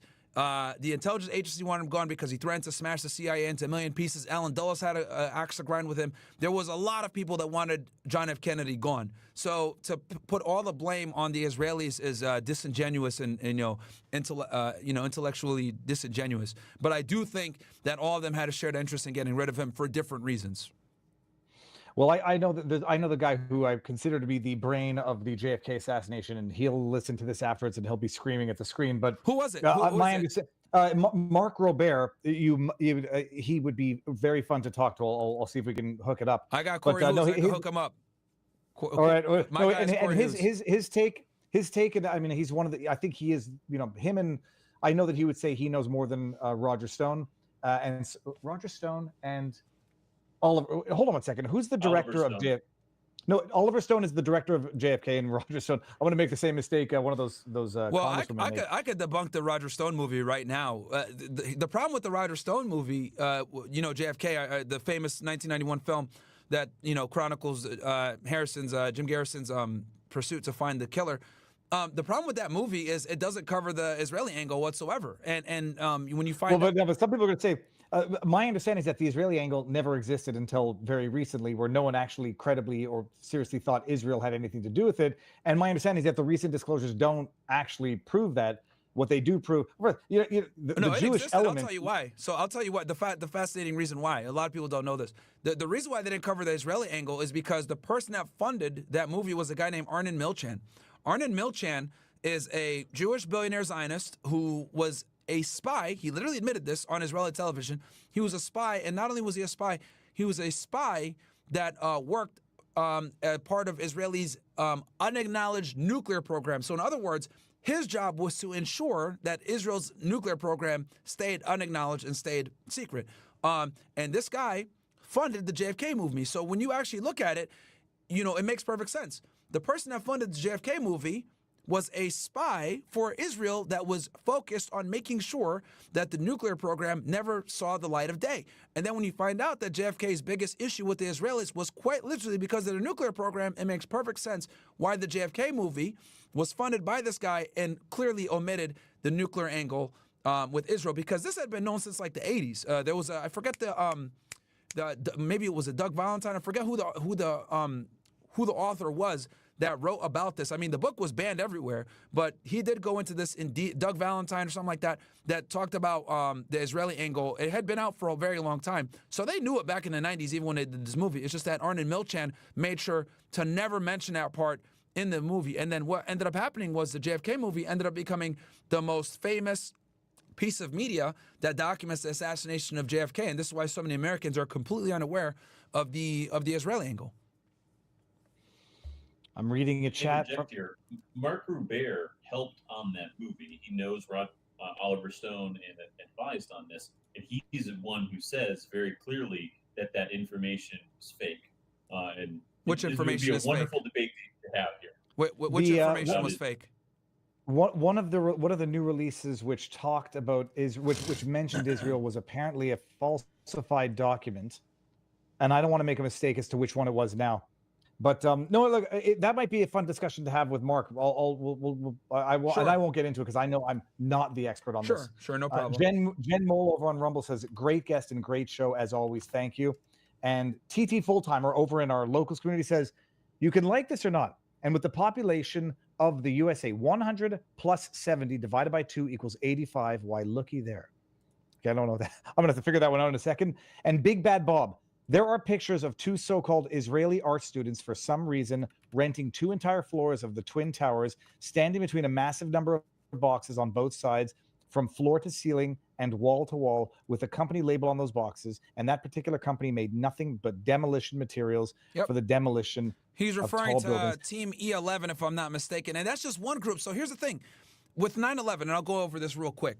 There was multiple Israeli spy rings that were caught in the United States leading up to and or around the time of 9/11. So that was one group that was actually living in the towers and doing an experiment. I think he's referring to Team E11. Then there was another group that was actually caught by the DEA that were basically going around and taking pictures and doing surveillance on government buildings. The DEA wrote an entire memorandum on this, on Israeli students that were posing as Israeli intelligence assets that were posing as students. And then on top of that, there was the urban moving systems cell that was basically following the hijackers around. So the cell, the urban moving systems guys, which is tied to the Dancing Israelis, these guys were moving basically following the movers, the hijackers around, because a lot of the hijackers actually lived in Hollywood, Florida, when they were taking these flight classes, and these hijackers lived in Miami Beach and were surveilling these guys the whole time under the premise and the guise of a moving company. So what ended up happening when the attacks happened on September 11th, these Israelis were dancing on an apartment building, and a woman saw this and called the police. So the police ends up catching up with these guys, and they're driving an urban moving systems van. And a lot of them had, I think 1 or 2 of them had large sums of cash and plane tickets to leave the United States the day after. And, obviously this was suspicious. So what they did was they ended up calling the FBI. FBI interviews these guys. 2 of them, when they ran their names, came back to Israeli intelligence when they ran their databases. And then when they interviewed them under polygraph, hey, did you guys have foreknowledge that the towers are going to be attacked? A couple of them failed the polygraph test. And then to make it even crazier, about 70 days later, when they're in immigration custody, they're deported back to Israel. They go on a talk show, and they admit on the talk show that they were there to document the event, and they knew what was going to happen. And the interesting thing is, on September 11th, when the towers were hit around 9 a.m., They were there at about 8 a.m. waiting for the towers to hit, and they were taking pictures, dancing, celebrating, whatever. Then it gets crazier. The FBI executed a search warrant on Urban Movie Systems at headquarters. When they went there, they found a bunch of hard drives and computers, which doesn't make sense for a movie company to be there, and that they were going to basically stop shop after September 11th. Then they looked at the financials, and they found that the moving company was funded by Israeli intelligence. And then on top of that, the guy that ran the company, a dude named Dominic Suter, right? And you guys can all look at the FBI 302s. They're all out there, by the way. You type in Dancing Israelis, FBI 302s. You can read all this yourselves. So they look for this guy, Dominic Suter. He runs. He flees back to Israel. To this day, they still haven't caught him. He's hiding out in Israel, this guy, Dominic Suter. So, look, when it comes to 9/11, I'm not going to sit here and say, because a lot of people, again, they're lazy and intellectual dishonest. Oh, the Jews did 9/11. No. But what I will say is there was absolutely Israeli Zionist fingerprints all over 9/11 in tandem with other deep state assets, Al-Qaeda, etc. So, and there's even more. There's another ring that was caught out of Tennessee that was in the towers months before the towers went down. I could go into crazy detail on this, but I don't want to bore your audience. But there's a lot of smoke and fire there when it comes to Israeli intelligence assets that were around and or involved with the towers leading up to the attacks. I noticed in the chat someone said, "Why is Viva suggesting the document was fake?" I'm trying to find the one. I know Jeremy the Quartering published it. I shared it with Mark privately, and it's the one that refers to machine guns and the Jews have the money. And I don't mean, I'm not trying to be funny. That's not the document I'm referring to. Jews. But I'm familiar with what you're talking about. That's not the one I'm referring to. No, that's why I just want people to. I'm not saying if we're not talking about the same document. I am certain that Mark Robert is certain that the document that talked about the machine guns, I think, and the Cubans and the Jews with the backing was fake, because even though it had the CIA numbers on it or whatever it was. But yeah, I mean, I could definitely set up I could set up a discussion with Corey Hughes and your guy if you want. They can debate it. But yeah, no, I mean, the document I'm referring to basically it says here, basically what it says is CIA is okay to release except for brackets, and then they finally removed those brackets, and what you can see is Israeli intelligence. That I do remember. I do remember that, and then people were arguing that it doesn't really inculpate or implicate Israel in the actual plot itself, but that the idea they had to redact that it was even Israel in the first place was to save face for Israel. I remember that discussion happening when these files were released. That, as well as the James Jesus Angleton information, is also critical, because James Jesus Angleton, he was a high-ranking CIA operative. He worked very tightly with the Israeli intelligence agencies, and he was a big part of Israel being able to procure its nuclear weapon program, which obviously happened after John F. Kennedy was assassinated.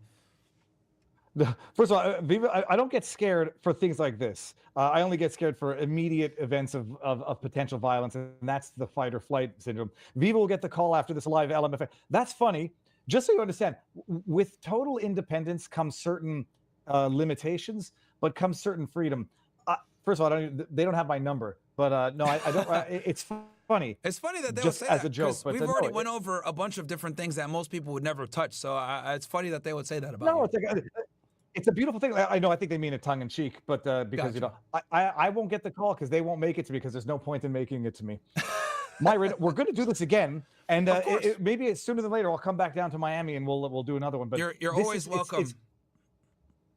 Thank you very much. And ordinarily we'd say our proper goodbyes, but you continue doing your show. I'm going to maybe go to my locals after party just for a few minutes. Sure. But Myron, it's fantastic. I've never, in as much as I disagree with certain things, like it's one thing to talk in generalities while simultaneously acknowledging that you don't get to treat any one individual in any predetermined way because of whatever you might assume or say by way of generalities for a group. And that's unfortunately the human brain works by making rules based on probabilities.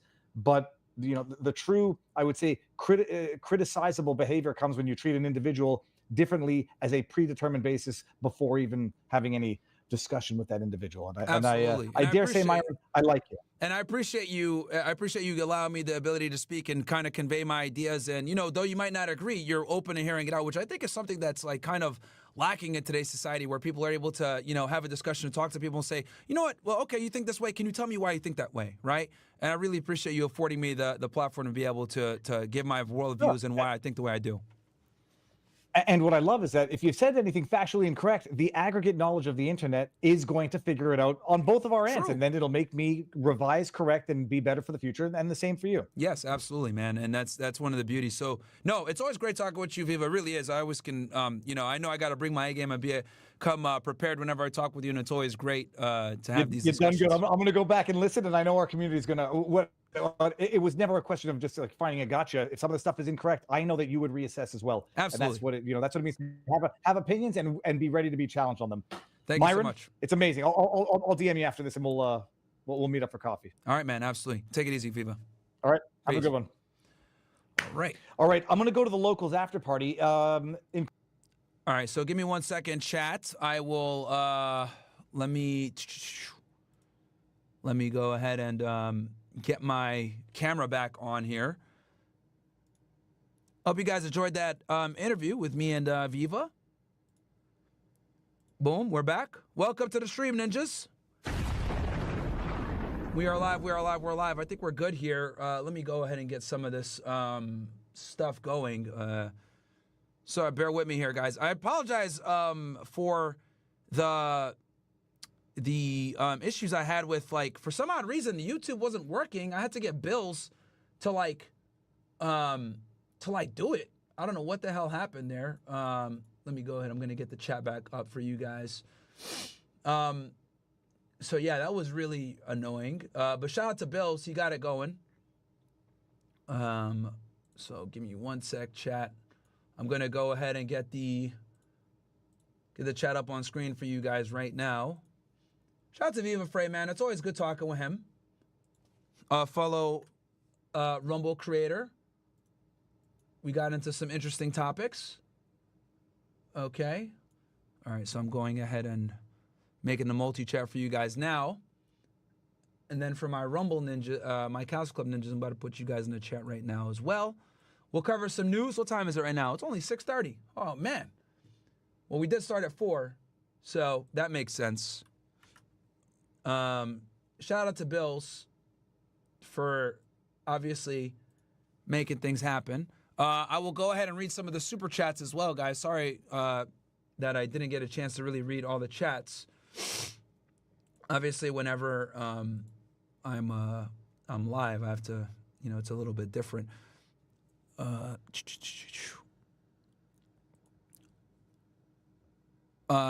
Also, guys, I am working on some interesting stuff as well, chat, with getting another school on board for us to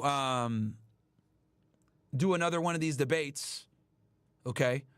It's an Ivy League school. I think you guys will enjoy it. It'll be a good time. Yeah, I know I didn't start at 4 o'clock, guys. I know. I couldn't get it to. I for some odd reason I couldn't get it to start. I had to get Bills to fix it, which Bills did. Shout out to Bills. He logged in and made shit happen. So what we'll do, chat, is we'll cover the news because we got a lot of news to cover, a lot of shit going on. Let me see here.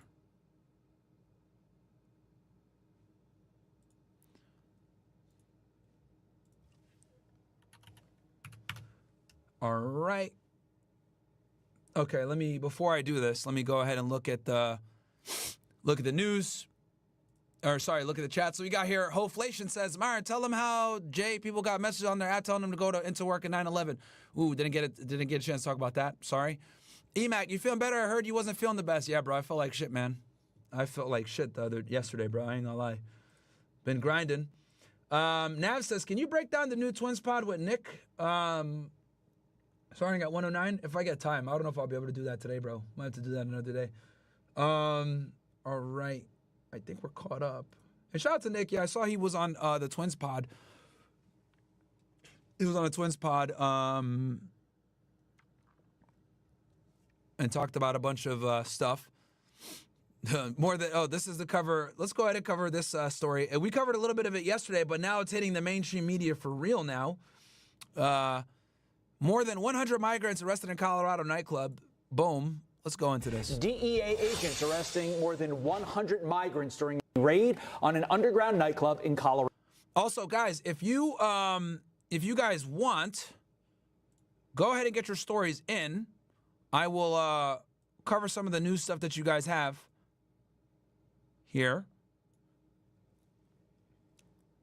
Bear with me, real. What the hell? Oh, man. Okay. Change the screen share. Okay, I'm going to have to fix this after. Bill, switch the screen share. All right, that's fine. Let me... Colorado. Douglas Ader is joining us from Washington with all the details. Good morning, Doug. And Carly and Todd, good morning. This was a dramatic raid over the weekend. More than 100 people detained from this underground nightclub in Colorado Springs, including alleged illegal immigrants and U.S. service members. This is how it all played out. This is the DEA. All aspects of the structure. Exit the structure with your hands up.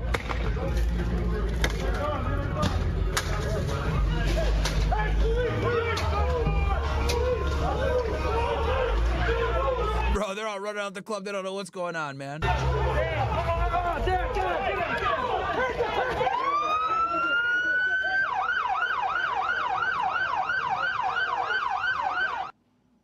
You see all the people streaming out of the club there. It's a big operation. It included some 300 law enforcement officers from at least 10. Like 100 of them were illegal aliens. They were selling drugs out of there. It was like a bunch of shit going on in this nightclub. 10 federal agencies. In addition to the illegal immigrants, the DEA says more than a dozen active duty U.S. service members were also detained, some of whom were said to be working security. The agency also says the club has been linked to gang members from Tren de Aragua and MS-13. U.S. Attorney General Pam Bondi posted this on X. This morning, the DEA apprehended over 100 illegal aliens at an underground nightclub frequented by Tren de Aragua and MS-13 terrorists. Cocaine, meth, and pink cocaine seized. 2 people were also arrested. Oh, that's probably that Tusi that they talk about. As you guys know, the Tusi is like the... Oh, man, hold on one sec, chat.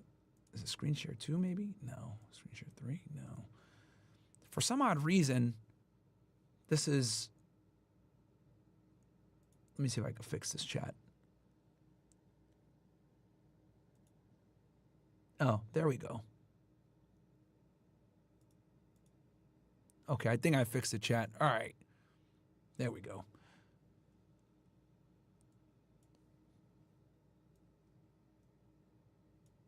Bear with me, chat. Bills was doing some stuff helping me out, so I think he... boom. All right, boom. All right, boom. There we go.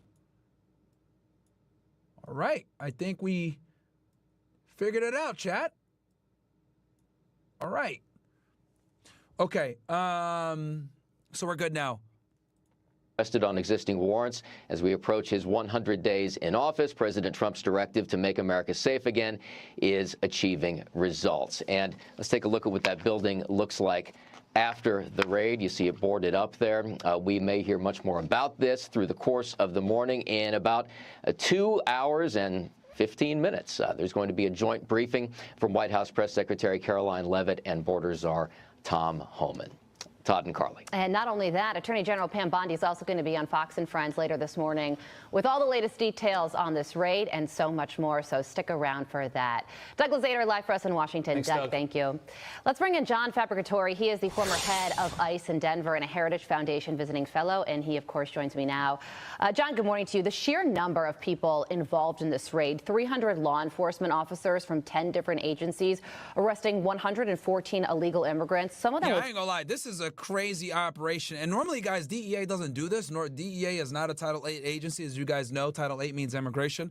But I think what happened was they were looking at them for distributing drugs out of this place, and then obviously ICE worked alongside them and took anyone that was an illegal alien. But it's good to see, man, because I'll tell you guys this. I have never seen the federal agencies come together enforcing Title 8 like this ever before, chat.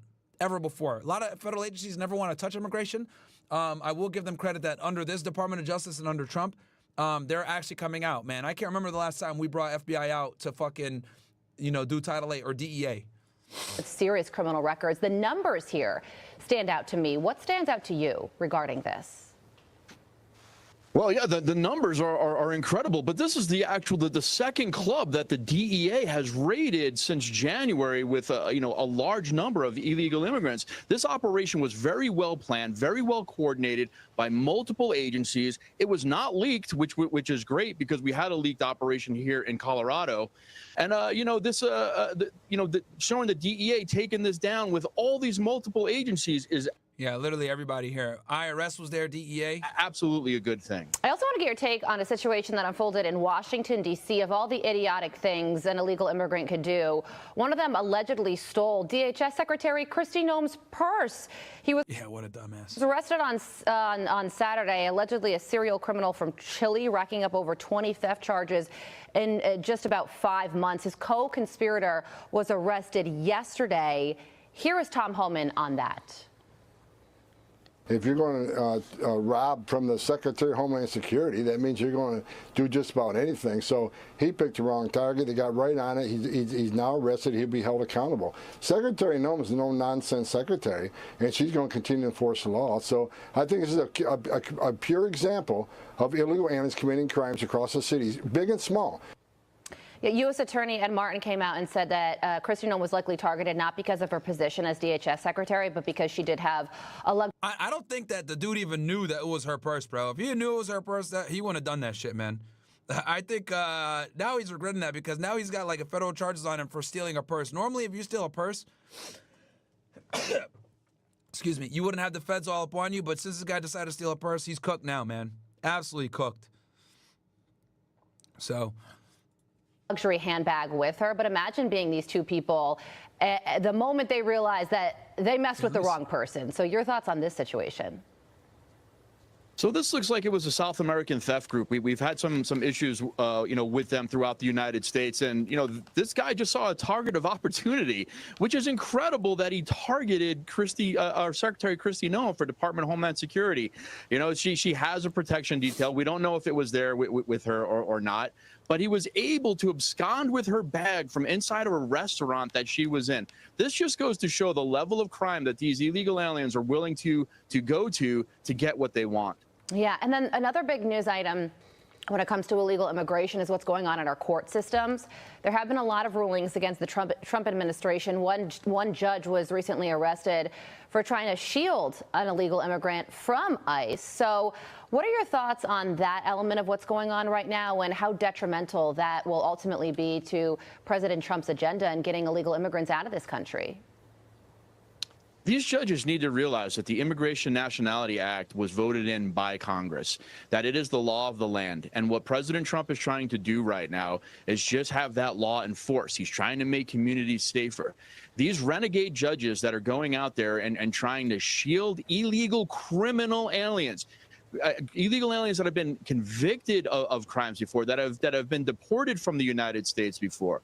All President Trump is trying to do is keep our communities safer, and these judges need to be sat down and explained to what the law actually is. Well, while all of this is going on, the numbers at the border in terms of illegal crossings is at an all-time low, so that will ultimately take some of the heavy lifting off the shoulders. Yeah, I'll give him credit for that. Absolutely, he shut down the border, which is good, right? Deportation is not so much. He's more focused on this anti-Semitism bullshit. But, I'll give him credit where is due there. Of ICE agents. John, thank you so much for joining us. I'm Steve Ducey. I'm Brian Kilmeade. All right, so let's see what else we got here. Yeah, absolutely crazy. So, guys, any stories that you guys want me to cover, go ahead, let me know. What time is this? 6:49? I'll probably go for like another hour or so. Because then I'm gonna hit the gym, and then we got to do.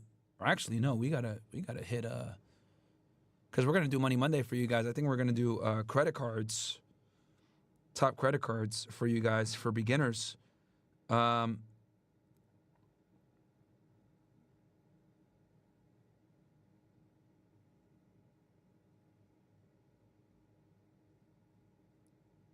the hell? All right. Let me see here.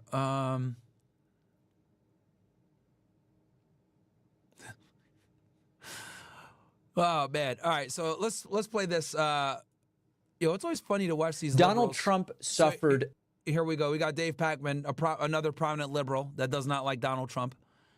Let's see what he has to say about this. Trump suffers terrifying mental breakdown on Truth Social. Let's see. A terrifying mental breakdown on Truth Social over the weekend. Truth Central. Yeah, that one. Let's take a look at some of what he said, which tells us so much about what he's thinking and what his administration is considering next. And all right, real quick, let me look at some of these chats here that you guys have. Zion says, "Hey Myron, your college debates was freaking amazing. What are you gonna do? When are you gonna do it next? This summer. Early June. I think we got something set up for you guys at Ivy League school." Bob says, "Hey brother, proud of you, bro, for being successful. So many things going against you. I appreciate that, Bob Saget." So Booster says, "Myron, what's your thoughts on the 100 men versus one gorilla that went viral on X over the weekend? All the usual suspects think 100 men could be a silverback gorilla." I don't even know what you're talking about, bro. I'll be honest with you. Emac James, I know you probably talk about it at some point, but can you talk about what's going on with Candace Owens' people saying that she regrets voting for Trump and turning on the right? I don't think it's that serious, bro. She probably just doesn't like the stuff he's doing with the anti-Semitism stuff. It's not that seriously, bro. Of course, the libs are going to try to make it sound that way. What did you think of the debate yesterday? Which debate, Drewski? Which debate? Oh, Truth Teller and I think you mean Truth Teller and Haas. It was good, man. It was good. It was good. Let's see here. Warren, can you do an episode on how Truman, Eisenhower, JFK were the last America First presidents to stand up against the influence of them boys? One day.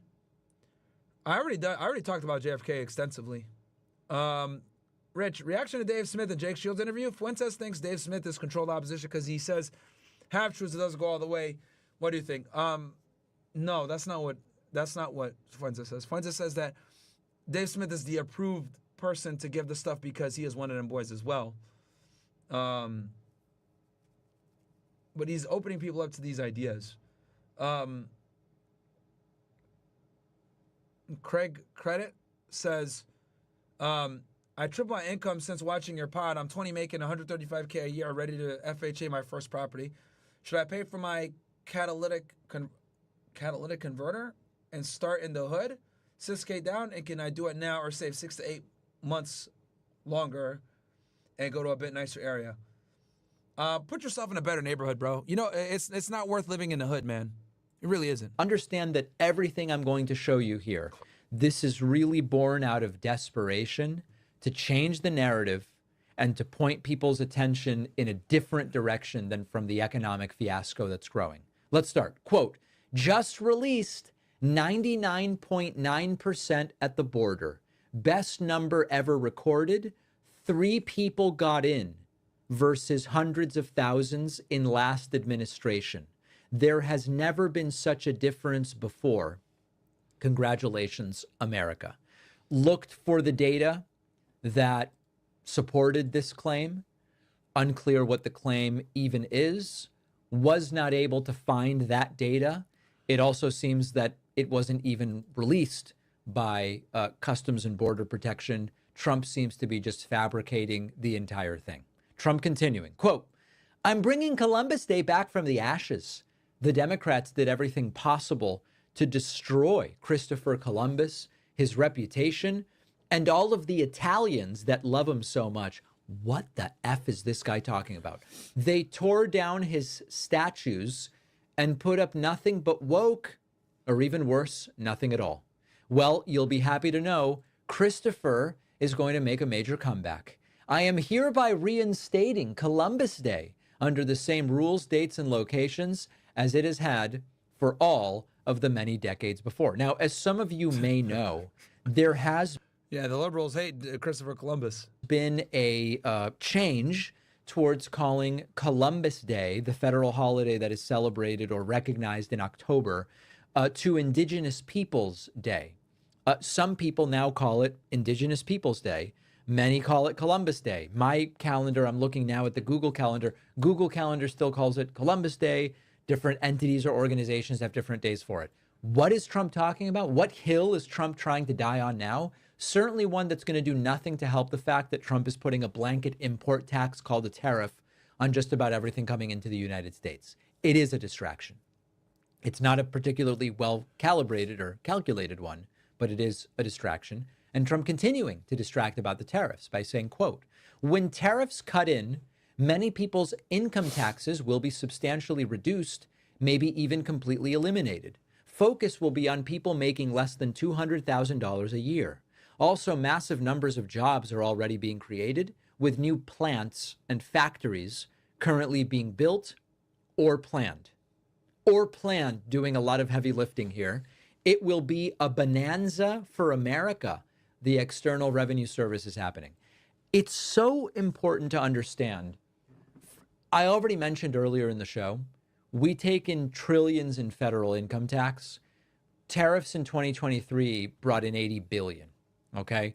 So to even get as much money from tariffs as we get from federal income tax, we would need to put like 100, 200% tariff on everything. Things would be insanely expensive. It would never happen. But it's very important to understand that we can't just eliminate taxes. This is why these huge tax bills require buy-in from the House and Senate. You can't just go, hey, we got tariffs, I'm going to get rid of taxes. No, you can't do that. And eliminating them altogether, a political impossibility. Just not going to happen. Trump's lying. And then finally, you know, what I've noticed with the liberals, man, is they really get off on like outrage with Trump. They get off on the outrage. They get off on saying that he's a liar, get off on attacking the tariffs, get off on, you know, what I'm realizing as I watch more and more liberal media, right, and excuse me, leftist political commentators, is they really get off on this whole concept of like Trump is deranged, he's crazy, he's a dictator, he's going to drag us down. It's just very, very interesting, man, whenever I watch these guys. And you guys are going to start to see this trend as well as we watch more and more of these guys just like lose their shit. Trump turning his attention. Oh, yeah, and if you're wondering, yes.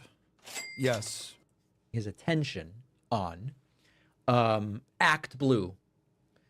And I'll explain this in a moment. Trump posting, quote, hopefully Act Blue, the Democrats' illegal scam used to raise money, including from not allowed foreign contributions, is being looked at by authorities. The Dems only know how to win by cheating, something which they do better than any group or party in history. But now, with their terrible policies and candidates, and with people like crooked Adam Schiff, who demanded a full pardon from Sleepy Joe leading the way, it is all... I ain't gonna lie, though. These insults that he uses against them, like with these nicknames, Crooked Joe, they're kind of funny. Almost impossible to reach their money goals. The USA is wise to these scoundrels and crooks. Also, why did the auto pen give Schiff a pardon? Because Biden knew nothing about it. Who operated the auto pen? That is the biggest question being asked in D.C. They almost destroyed our country. They should all be in jail. Let me give you the shortcut of what Trump is trying to do. These fundraising platforms, Act Blue, Win Red, etc., they all operate essentially exactly the same way. Donald Trump is trying to make Act Blue illegal or get it shut down while doing nothing about the Republican fundraising platforms. Another way to rig things in favor of Republicans, despite claiming now for a decade that it's all rigged in favor of Democrats. This guy's lost it. This is not normal behavior for the middle of the night for a president of the United States. See, they always do this, man. Oh, he's crazy, not normal behavior. He did this at midnight. Oh! And what we do see trickling down is the same sort of behavior to his followers. Your mom wants you to call... All right, bro. These niggas are always on some bullshit. All right, so real quick, here, look at this video. I just dropped, one of my clip guys dropped this video. This is the only thing. So we red-pilled an Abba and Preach fan, right? Because Abba and Preach are retards. They don't teach their supporters anything. We red-pilled them on Zionism control in 9/11. I have like... And by the way, this was a guy that used to watch them, but now he stopped watching them because them niggas don't provide no value. As you guys can see here, I'm going to drop the link in here. I want you guys to go give this thing a like and go check it out. But we talk about 9/11 and some other stuff like that. You know, red-pilling people on some real shit, man. Because let's be honest here. We all know that anus and reach don't teach you guys anything. And quite frankly, Abba would never have a debate with me, by the way, just so you guys know. unless the video is being edited with jump cuts, etc., he's not an intelligent individual, and he knows this. He knows he's not smart. This tweet that got 250 million views, Myron, about 100 men versus one gorilla. I didn't see it. Let's see here. Myron says, that blue-pilled ungrateful simp hiding behind the cross at USC isn't red-pilled. FNF came out a little over 4 years ago. No way he had time to get in shape, bang 50 chicks, vet for a girlfriend at least 2 years, then be an LTR for hella years. Yeah, bro, I know he's lying. And he says, 2 out of 2, you could tell, you tell men not to get married till married, so he didn't learn anything. Divorce is imminent, and she's taking the kid. Clown world. Hey, man, like I said before, bro, a lot of these Christian conservatives, bro, they're just not aware. Kumo DTV says, I saw on Instagram a man claimed to be at the Carmelo Anthony stabbing and said it was a community meet, not a school one, and wasn't on school property. He said both brothers approached him and threatened him. You think this can get him off if others corroborate? Potentially. Remember, the self-defense thing, guys, is going to have to be what a reasonable person believe. Remember, guys, when it comes to this Carmelo thing with the self-defense, a reasonable person is going to need to believe that they were in danger, okay? That's what it's going to come down to. That's what it's going to come down to. So, let's see here. It is 7 o'clock. We're going to do a fresher fit at 8.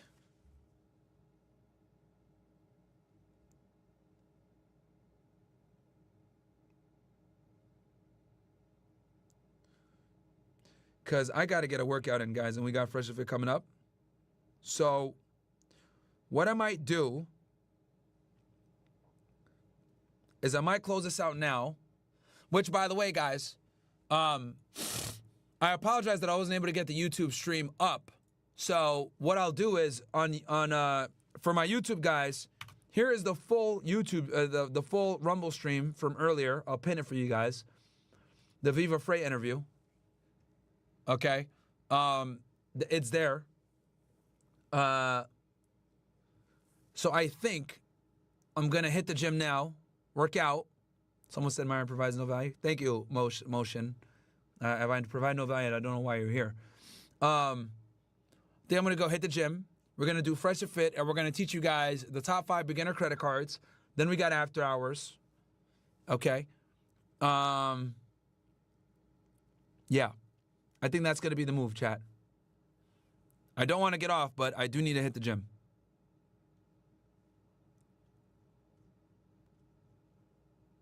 And make sure to like this video, guys. Someone says, Sticks, you're looking thin. Whatever, nigga. So, yeah. So, that's what I'm going to do. I'm going to hit the gym, guys. I got to go train. I will go ahead and we'll be back in an hour for a Fresh and Fit with the top 5 credit cards. Okay? Then we're going to have after hours. Then I might go ahead and do a night train for y'all, be honest, because it's been a minute since I've done one, and I am not going to be live for 2 days. Okay? Because I got to go. Oh, shit. Maybe I won't be able to do a night train because I got to fly out at 1 o'clock. God damn it. Yeah, so my plane, that guys, leaves out at 1:30 tomorrow, so I actually got to wake up early. God damn, bro.